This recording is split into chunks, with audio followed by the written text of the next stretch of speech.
우리에게 주시는 이 요한복음 6장 58절로 71절 말씀, 제목대로 너희도 가려느냐 하는 이 말씀은 이 시대를 살아가는 우리에게도 주시는 동일한 말씀입니다.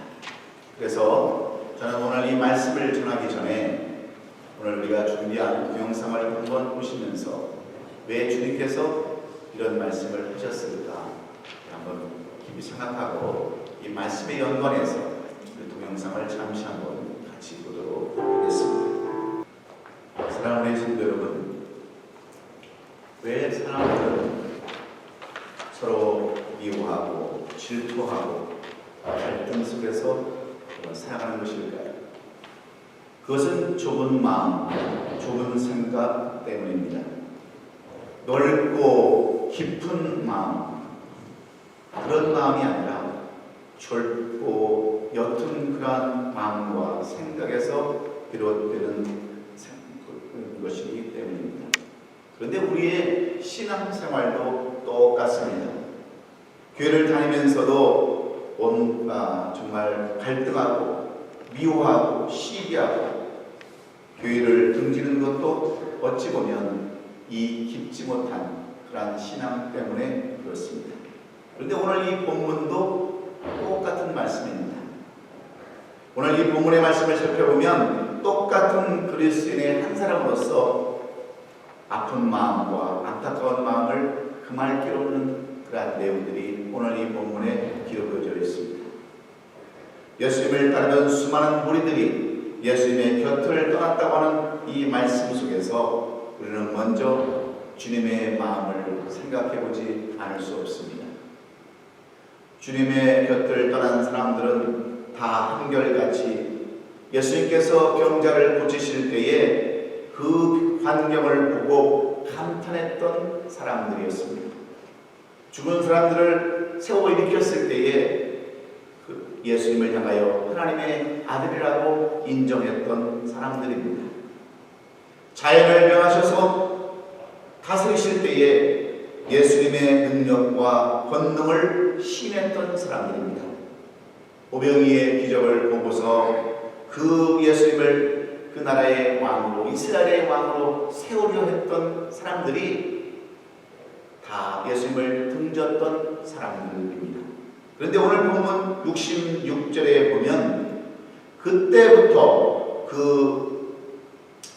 그의 제자 중에서 몇 사람들이 예수님을 떠나 함께 있지 아니하더라 하는 말씀으로 오늘 이 말씀의 중심을 우리에게 말씀해 주고 있습니다. 어떤 이는 짧게는 몇 개월, 어떤 이는 길게는 몇 년을 함께하고 주님과 동행했음에도 불구하고 왜 그들이 예수님을 떠나야 됐는가? 여러분, 결론적으로 말하면 믿음이 성장하지 못했기 때문에 그렇습니다. 신앙의 성장이 없기 때문에 결국 그들은 예수님을 떠났다고 하는 이 말씀을 통해서 오늘 우리는 무엇을 배워야 할까요? 믿음의 성장, 신앙의 성장이 없으면 마치 그것은 모래 위에 집을 지은 것 같아서 비가 오고 창수가 내리면 결국은 다 무너져 버리고 떠나려 할 수밖에 없다고 하는 것을 우리에게 말씀해 주십니다. 어려움이 오고 환난이 오고 그러면 교회를 떠나고 예수님을 떠나는 삶을 살 수밖에 없다고 하는 그런 내용들을 주님은 우리에게 교훈해 주기를 원하고 있습니다. 그러나 신앙이 제대로 되고 온전한 올바른 신앙생활을 하는 사람들은 어떻습니까? 아무리 어려움이 오고 환난이 오고 고통이 온다 할지라도 주님을 떠나는 것이 아니라 더 주님과 가까이 하면서 신앙생활하게 되어 있기에 신앙생활이 성장한다는 것처럼 중요한 것은 없습니다. 그런데 예수님을 따르는 수많은 사람들이 이제는 더 이상 주님을 따르지 아니하고 다 떠나가 버리자 주님께서는 제자들을 향해서 오늘 우리에게 주신 제목처럼 너희도 가려 하느냐 묻는 이 말씀 속에서 우리에게 주시는 교훈은 무엇일까요? 우리는 열심히 신앙생활하고 교회를 섬기고 아름다운 교제를 하며 교회를 잘 세우기를 원하고 있습니다. 그런데 왜 그런 마음을 가졌던 사람들이 이제는 예수님을 떠나고 신앙마저 다 버리고 그렇게 세상으로 나가는 것인가? 그것을 오늘 주님은 이 요한복음 6장을 통해서 우리에게 교훈해 주시는 내용입니다. 그래서 오늘 우리는 이 말씀을 통해서 혹시나 내가 시험이 있거나 내 마음속에 불편함이 있는 사람들이 있다면 오늘 주님의 음성, 너희도 가려 하느냐, 이 말씀이 저와 여러분의 말씀이 될 수 있기를 주 이름으로 축원합니다. 그러면 주님은 왜 제자들에게도 너희도 가려냐 하면서 떠나는 사람들의 그 이유를 무엇이라고 말씀해 주고 있습니다. 왜 사람들이 신앙을 버리고 세상을 향해서 나간다고 왜 말씀하십니까? 그 이유가 어디에 있습니까? 첫째는 눈에 보이는 현상들만 찾기 때문이라는 겁니다. 신앙의 본질, 믿음의 본질을 찾는 것이 아니라 껍데기 신앙, 허상을 찾기 때문이라는 겁니다. 왜 예수님을 믿는지, 무엇 때문에 신앙생활하는지 그것을 알지 못하기 때문에 거기에 초점을 두지 않고 예수 그리스도에 초점을 두지 아니하고 세상 것에 초점을 바라보고 있기 때문에 그렇다는 말씀입니다. 그래서 오늘 보면 60절에서 이런 말씀이 기록되어 있습니다. 제자들 중에 여럿이 듣고 말하되 이 말씀은 어렵도다 누가 들을 수 있느냐 하는 말씀이 기록되어 있는데 그 당시 사람들의 반응을 우리가 엿볼 수 있습니다. 예수님이 하시는 말씀이 이해가 되지 않습니다. 영적으로 무지에 빠져서 예수님이 하시는 말씀이 어떤 뜻인가를 알지 못하기 때문에 그 여러 제자 중에 여러 사람들이 이 말씀이 정말 어렵도다. 누가 이 말씀을 이해할 수 있느냐, 들을 수 있느냐 이렇게 말하면서 우리하고는 상관이 없다고 떠났다고 하는 그런 말씀입니다. 예수님께서는 베스다 강에서 오병이의 기적으로 5,000명이 넘는 많은 사람들을 먹이고도 12광주리가 남는 오병이의 기적을 그렇게 베푸셨습니다.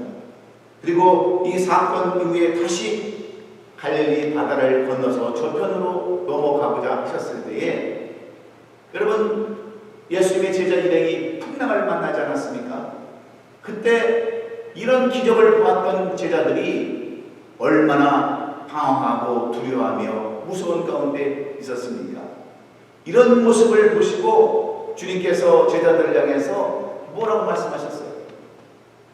너희가 어찌 믿음이 없느냐고 책망하셨던 말씀이 지난주에 우리가 말씀드렸던, 우리가 예배했던 그 말씀이었습니다. 그런데 이후에 이어지는 말씀이 이제는 너희도 가려 하느냐 하는 말씀으로 이어지는 겁니다. 많은 사람들이 예수 그리스도의 그러한 능력과 권능을 보고 오병이의 기적을 보고 어떻게든지 예수님을 쫓아와서 만나보려고 예수님을 찾아다녔습니다. 어떤 이는 예수님께서 바다 저편으로 건너가셨다는 얘기를 듣고 배를 가지고 와서 예수님을 만나기를 원했던 사람들도 있었습니다. 그래서 수많은 사람들이 모였을 때에 예수님은 요한복음 6장 26절에서 뭐라고 말씀합니까? 내가 진실로 너희에게 이르노니 너희가 나를 찾는 것은 표적을 본 까닭이 아니요 무엇을 먹어서 배부른 까닭이요? 떡을 먹어서 배부른 까닭이라고 이렇게 말씀합니다. 너희가 나를 쫓아오고 나를 신뢰하는 것이 아니라 너희들의 욕심과 배부름과 싼 것을 채우기 위함이라고 예수님은 이렇게 책망하셨던 그런 말씀입니다.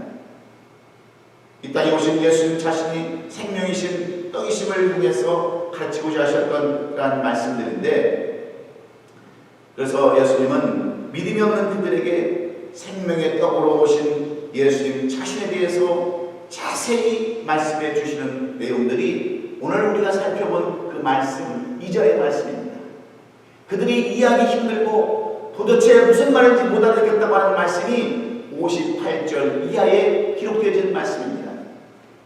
그 말씀을 우리가 풀이하면 이런 말씀입니다.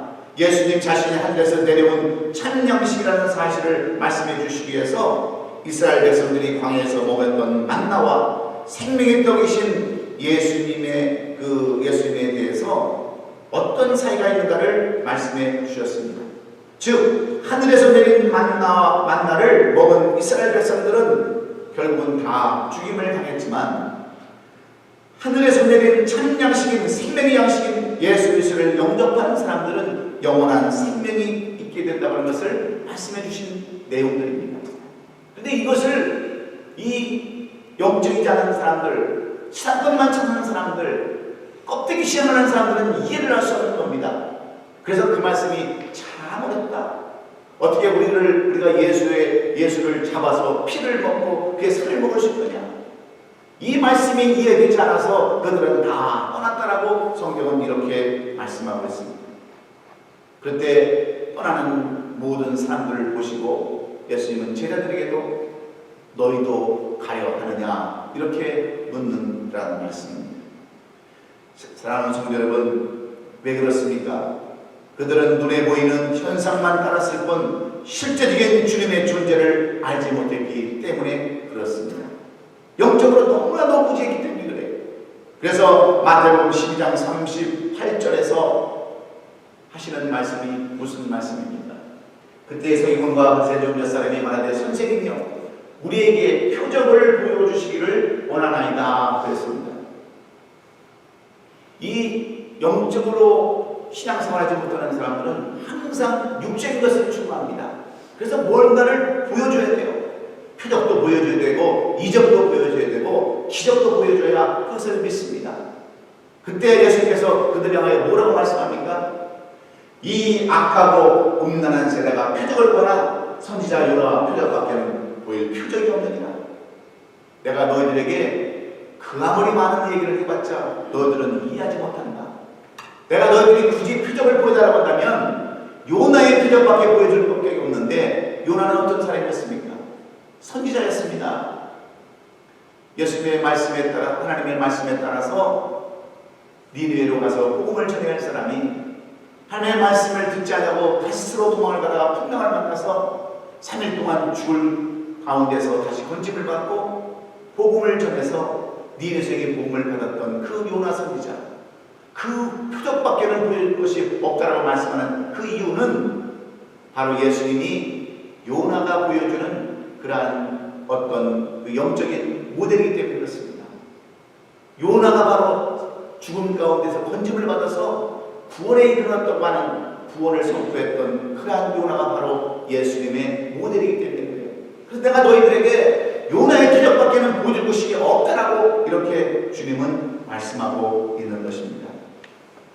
사랑하는 우리 성도 여러분, 요즘 신앙생활하는 많은 사람들의 모습이 바로 여러분 이런 사람들의 모습입니다. 예수를 믿는 것이 어떻게든지 먹고 잘 살고 편히 살고 형통함을 누리는 그런 것 때문에 예수를 믿는 사람들이 너무 많아졌습니다. 1960년대부터 2017년대를 거슬러 봤을 때 보면 전부 다 사람들이 기복신앙으로 그러한 삶을 살고 있습니다. 물론 잘못된 그러한 목회자들의 그 신앙 지도 때문에 그럴 수도 있었지만 대부분의 사람들이 그 당시 유대 성도들이나 유대 그 민중들이나 제자들처럼 예수님에 대한 그 본질, 예수님이 왜 이 땅에 오셨으며 무엇 때문에 오셨는가에 대한 본질을 찾는 것이 아니라 다 편히 살고 편안한 삶을 살기를 원하는데 그 목적이 있었기에 주님은 그들을 향해서 책망을 하십니다. 너희들은 왜 어찌 표적만을 보는 그런 사람이냐고 묻는 겁니다. 그러나 어찌 보면 믿음에도 여러분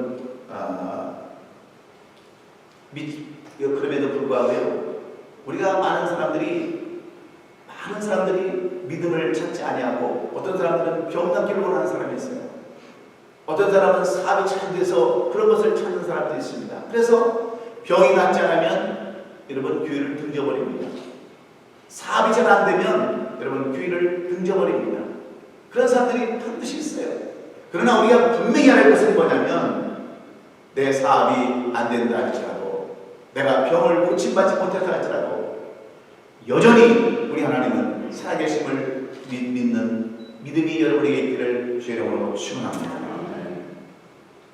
그래서 우리가 도마를 보면 도마는 어땠습니까? 도마는 부활하신 예수님을 찾아오셨던 제자들을 만나고 그 소식을 들었어요. 그래서 이 제자들은 너무나도 기뻐서 이 예수님이 오신 것을, 부활하신 것을 얘기했지만 도마는 믿지 않았습니다. 그래서 도마가 뭐라고 얘기합니까? 나는 예수님을 직접 보고 직접 내 손과 발을, 주님의 손을, 팔과 손을 만져보지 아니하면 나는 믿을 수 없다 그랬습니다. 그런데 예수님께서 8일 후에 도마를 만나서 뭐라고 말씀합니까? 도마야, 내 손가락을 이리 내밀어 내 손을 보고 내 손을 내밀어 내 옆구리를 넣어보라. 그렇게 말씀하셨어요. 그때 여러분 도마가 뭐라고 합니까? 직접 만져보고 확인해보고 그가 고백하는 내용은 바로 뭐랍니까? 당신은 당신은 주님이시요 나의 하나님이시라고 고백을 하지 않습니까? 그러면 주님께서 칭찬하셔야 되는데 주님은 오히려 이러한 도마를 책망하십니다. 뭐라고 책망합니까? 너는 나를 보고 믿느냐? 보지 못하고 믿는 것이 복이 있도다 하는 귀한 말씀을 전해주셨어요. 여러분, 축복 중에 축복은 바로 눈앞에 아무것도 보이지 않아도 눈에 보이지 않는 하나님이 믿어지는 것이 바로 기적이요 축복인 줄로 믿습니다. 왜 그래요? 오늘 본문 65절에서 네 아버지께서 뭐라고 했어요? 65절에 내 아버지께서 오게 해주지 아니하시면 누구든지 내게 올 수 없다 하셨기 때문에 그렇습니다. 여러분들이 아무리 예수를 믿고 싶어도 우리 하나님께서 여러분에게 오게 하지 아니하시고 여러분을 믿게 하지 아니하셨으면 여러분들 하나님을 믿을 수 없음을 우리는 알고 있기 때문에 그래요.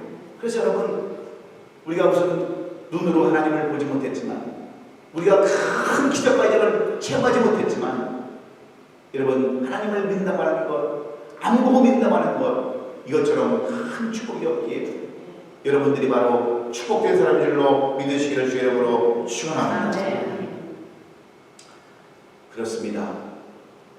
우리는 눈에 보이는 현상만 보고 살기 때문에 신앙이 성장하지 못하고 믿음이 성장하지 못하고 어려움이 오고 환난이 오면 세상을 떠날 수밖에 없지만 세상으로 갈 수밖에 없지만 중요한 것은 무엇이냐면 우리가 오직 주님만 믿고 의지하고 따르는 것, 이것처럼 중요한 것이 없다는 것. 그래야 신앙이 성장하고 그 주님의 다른 제자들처럼 세상을 떠나지 않는다고 하는 귀한 말씀을 통해서 오직 눈에 보이지 않는 현상만 찾는 것이 아니라 보는 현상만 찾는 것이 아니라 눈에 보이지 않는 그 하나님 나의 주님을 고백하고 영접하시는 저와 여러분 되시기를 예수님의 이름으로 축원합니다.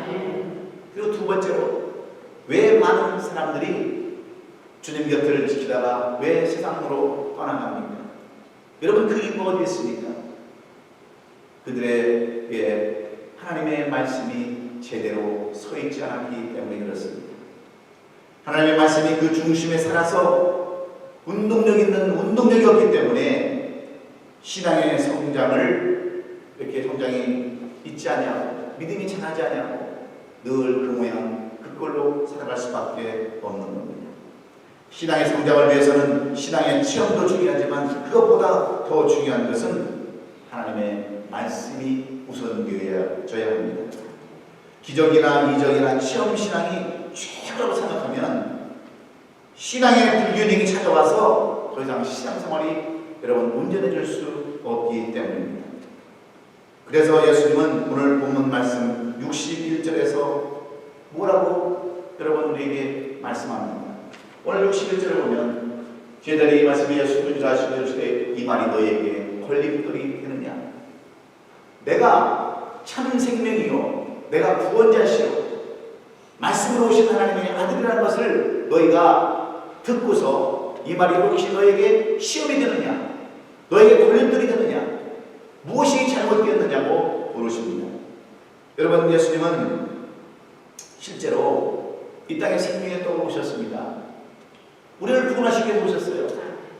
그런데 이 말씀이 껍질 신앙으로 본질을 찾지 않냐고 껍질만 찾고 세상 것만 추구하기 때문에 이 말씀이 들어오지 않는 겁니다.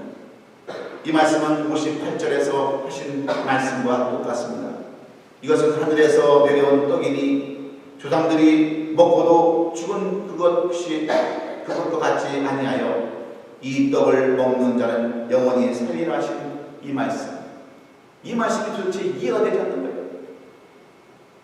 구약시대에 모세를 통해서 하나님이 내려주신 그 만나를 먹고도, 하늘에서 내린 그 떡 만나를 먹고도 사람들은 다 죽었지만, 육신은 다 죽었지만, 육신을 살리는 것이 아니라 영을 살리는 예수 그리스도를 믿을 때 비로소 그 예수가 생명의 떡이 된다고 하는 이 귀한 말씀을 그들은 도무지 이해할 수가 없었습니다. 그래서 다 떠났을 때 예수님은 그들을 향해서 너희도 가려느냐 이렇게 묻는 말씀입니다. 수많은 유대 군중들과 제자들은 예수님의 말씀이 지금까지 수없이 들어왔지만 그들은 이 말씀에 그 말씀에 관심이 없었어요. 말씀에 집중하여서 말씀의 어떤 그것을 갖고 있는 것이 아니라 그저 표적과 기사와 이적만이 그들에게 관심의 대상이 되었습니다. 여기에 그들의 결정적인 신앙의 혈점이 있었습니다. 그러니 여러분 무슨 복이 임하겠어요? 하나님의 말씀에는 관심이 없고 세상 것에만 관심이 가졌기에 그들은 어려움이 오고 환난이 오고 예수님께서 십자가를 지시기 위해서 잡혀가실 때는 제자들마저 다 도망가는 그러한 삶을 살 수밖에 없었던 것입니다. 여러분 예수님은 기적과 이적을 나타나실 때 장풍을 쓰지 않았어요. 어떤 매직으로 사람들을 홀리지 않았습니다. 어떤 기적이나 이적을 베푸실 때 반드시 하신 것이 말씀이셨습니다. 말씀으로 자연을 꾸짖으시고 말씀으로 명령하시고 말씀으로 모든 일들을 이루셨어요. 왜? 말씀이 능력이고 말씀이 권능이며 말씀이 바로 하나님이시기 때문인 줄로 믿습니다. 그래서 예수님은 처음과 체험과 그 모든 것들을 시작하시면서 처음 그 공생애를 시작하시면서 예수님이 하신 일이 어떤 일이셨습니까? 공생을 시작하면서 그 하나님의 말씀을 독서하고자 그 하나님의 말씀대로 살고자 40일 동안 광야에 나가서 여러분 금식 기도하지 않습니까? 여러분 금식을 40일 기도 한번 해보세요. 제가 여러 번 말씀드렸죠. 금식을 하면 여러분 후각이 얼마나 발달한지 모릅니다. 1마일, 2마일에서 라면 끓이는 냄새 다 맡아요. 그래서 저는 그 금식을 해보니까 이 심정을 이해하겠더라고요. 예수님께서 40일 금식을 했을 때 얼마나 시상하셨겠어요. 그때 여러분 그 순간에 누가 나타납니까? 마귀가 나타나서 예수님을 유혹합니다. 시험합니다. 돌을 명하여 떡을 만들어 놓으라고. 얼마든지 예수님은 돌을 명하여 떡을 만들어 잡수실 수 있었습니다. 그런데 예수님께서 그 사탄 마귀에게 무엇으로 여러분 대적할 줄 아십니까? 무엇으로 물리치는 줄 아십니까? 말씀으로 물리칩니다. 사람이 떡으로만 사는 것이 아니라 하나님의 입에서 나오는 말씀으로 사느니라. 할렐루야. 우리는요 말씀으로 사는 사람들입니다.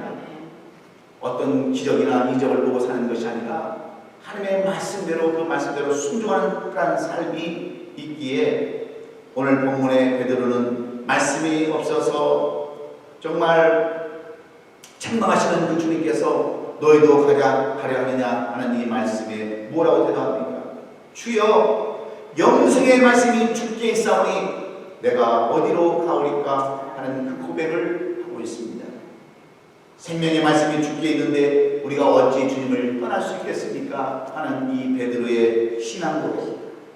생명의 말씀이 주께 있는데 왜 우리가 다른 데로 갑니까? 왜 우리가 주님을 떠나고 신앙을 떠나고 믿음 없는 사람들처럼 세상처럼 살아갈 수 있겠습니까? 라고 하는 이 베드로의 고백이 저는 저와 여러분의 고백이 될 수 있기를 간절히 원합니다.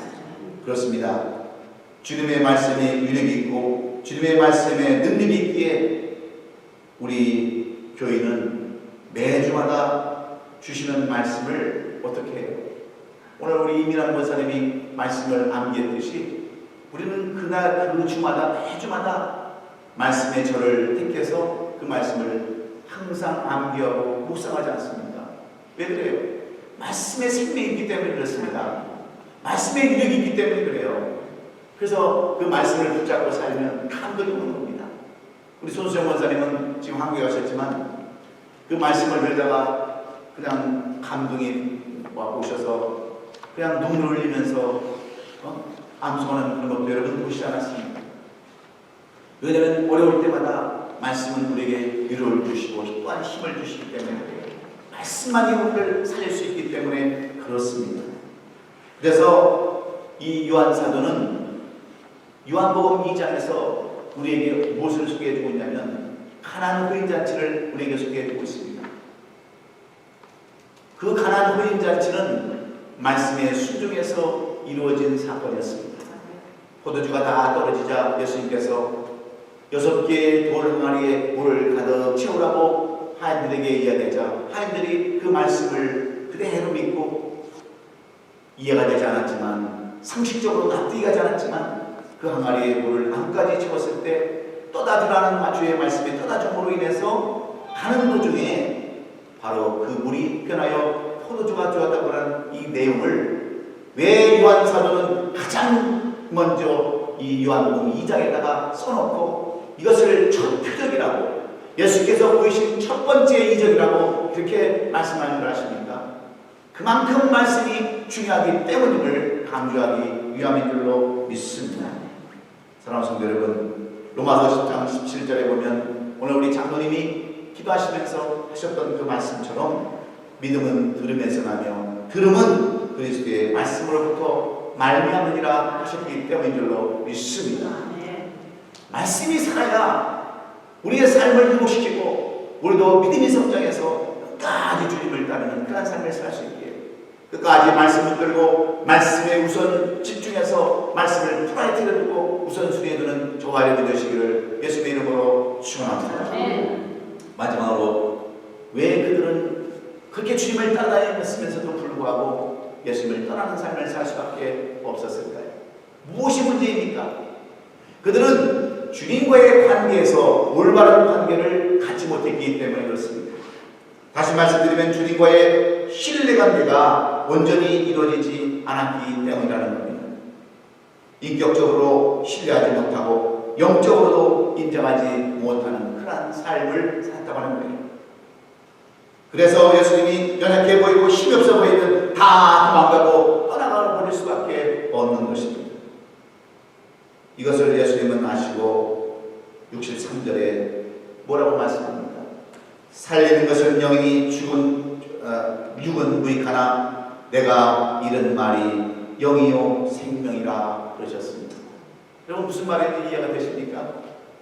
여기서 영이라는 것은 생명에 참된 양식이신 예수와 오늘 믿는 그런 믿음의 행위를 의미합니다. 그를 믿는 행위를 의미하는 것이 바로 영적인 것입니다. 육적인 것을 구합니다. 타락하고 부패해서 하나님을 찾지도 아니하고 하나님을 무시해버리고 살아가는 불신앙의 행위를 육의 것으로 이렇게 표현해놓고 있습니다. 대부분의 사람들이 영적인 것을 추구하지 않냐고 육적인 것을 추구하고 살아가는 그러한 삶을 보시고 주님은 이렇게 안타깝게 오사고 있는 겁니다. 그러면서 주님이 12제자들 가운데서도 그런 사람이 있다고 말씀하시는데 그 사람이 바로 누구냐? 오늘 본문에 기록된 가룟 유다입니다. 여러분 가룟 유다는 3년 반 동안 주님과 줄곧 함께 했던 사람입니다. 주님의 심을 얻고 돈괴를 다 받고 재정을 받던 그러한 중요한 직분을 가졌던 사람이 바로 가룟 유다입니다. 그럼에도 불구하고 왜 그가 예수님을 팔아먹고 배반하는 그러한 사람으로 이렇게 인생이 바뀌어버리고 합니까? 왜 저주 인생으로 바뀌어버리고 합니까? 첫째는 마귀의 시험과 유혹에서 그는 졌기 때문에 그렇습니다. 그 시험과 유혹에서 여러분 쓰러졌기 때문에 그리고 두 번째는 주님과의 신뢰관계가 무너졌기 때문에 그렇습니다. 왜 그래요? 주님과의 신뢰관계, 여러분 가르려다가 정말 주님이 하나님의 아들이라는 것을 믿고 고백했다고 한다면, 그거 신뢰했다고 한다면 어떻게 자기가 섬겼던 그 예수님을 바라볼 수가 있겠습니까? 그는 성경 전체를 살펴봐도 한 번도 주는 그리스도 나의 하나님이라고 예수님에 대해서 고백해 본 적이 한 번도 없습니다. 여러분, 베드로는 때로는 넘어지고 쓰러졌을까 할지라도 이것을 고백했던 사람입니다. 주님은 나의 하나님이시오 그리스도의 그리스도라는 것을 항상 고백했던 사람이에요. 그래서 여러분, 우리가 사도신경을 고백하는 거 아닙니까? 왜 우리가 예배하기 전에 사도신경을 왜 우리가 고백해요? 뭐 교회의 그러한 어떤 그 전통 때문에 그렇습니까? 교회의 예배 형식 때문에 그렇습니까? 교단에서 내려온 어떤 예배 형식을 이렇게 하라고 해서 우리가 형식적으로 여러분 신앙을 고백하는 것입니까? 아닙니다. 우리는 먼저 예배 드리기 전에, 말씀 듣기 전에 하나님은 이 땅에서 우리를 구원하실 자요 우리의 주님이시요 그리스도라는 것을 고백하기 위해서 하나님의 관계를 우리가 인정하고 받아들이기 위해서 우리가 신앙을 고백하는 겁니다. 그렇지 않습니까? 이런 관계가 있어야만 여러분 넘어지지 않고 주님을 떠나지 않는 겁니다.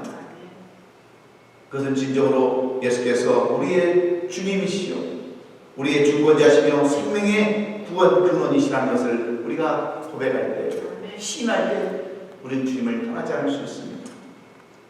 그래서 요한복음 6장에 보면 나를 믿는 자는 영생을 얻고 뭐예요? 마지막에 다시 살아날 것이라고 하는 이런 말씀을 우리에게 주셨습니다. 여러분, 만약 예수님께서 이렇게 어려운 말씀, 육적인 것을 추구하는 것이 옳은 것이라고 얘기하고 영적인 것을 이야기하지 않았다면 많은 사람들이 떠나지 않았을 겁니다. 끝까지 주님을 쫓아다녔을 거예요. 그러나 주님은 무엇보다도 영혼에 관심을 두시고 세상 것에 관심을 주지 아니하고 말씀하셨기 때문에 많은 사람들이 떠날 수밖에 없었습니다. 그러나 오늘 본문에서 사도 요한은 베드로라는 주님의 제자를 통해서 우리가 주님과 어떤 관계를 맺고 살아가는지를 분명하게 보여주고 있습니다. 많은 사람들이 예수님을 떠날 때 예수님은 내 제자들에게 너희도 가려 하느냐 하는 이 말씀에 베드로가 아까도 얘기했지만 주여 영생의 말씀이 죽게 싸운데 우리가 어디를 갑니까? 하는 이러한 신뢰관계가 이 베드로에게는 있었기 때문에 결국 여러분, 베드로가 때론 예수님을 부인할 때도 있었습니다. 패할 때도 있었어요. 그러나 결국은 돌아와서 예수님을 만나고 회개하고 그는 예수님을 증거하는 자로 아름다운 삶을 여러분 살지 않았습니까?